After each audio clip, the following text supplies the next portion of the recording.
On a enfin récolté tous nos raisins verts. Et honnêtement, on n'est même pas certain de la variété. Il était déjà là quand on est arrivé. Donc si quelqu'un connaît la variété, laissez un commentaire.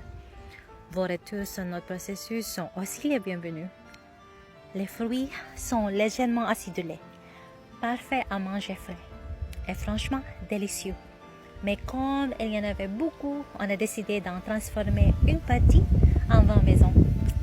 On a commencé par détacher tous les beaux raisins de leurs tiges, un par un, puis on les a écrasés à la main pour les mettre dans le seau. Même avec des gants, ça colle partout. Un vrai travail de patience. Les doigts tout sucrés, mais ça fait partie du charme.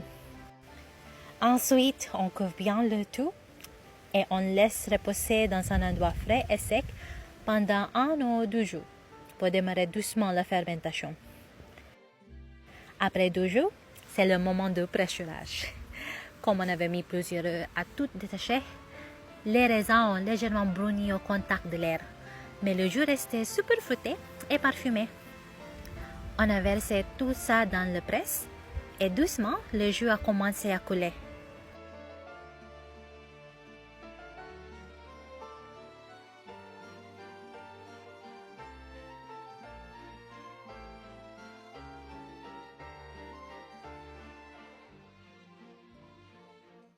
Premier seau rempli, 10 litres.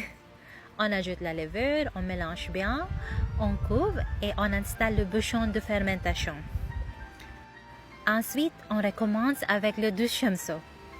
Comme le jus ne coulait plus tout seul, il a fallu presser à la main. On met le bois, on serre et là, séance de masculation. Tournez, tournez jusqu'à ce que le dernier jus sorte. Résultat du seau rempli, environ 18 litres au total. L'odeur est incroyable, vraiment prometteuse. Et voilà ce qu'il reste de tous ces raisins après pressurage. Pas mal, non? On est super content du résultat. Il faudra maintenant laisser fermenter, puis mettre en bouteille et patienter encore quelques mois. Mais ça, ce sera pour une prochaine étape.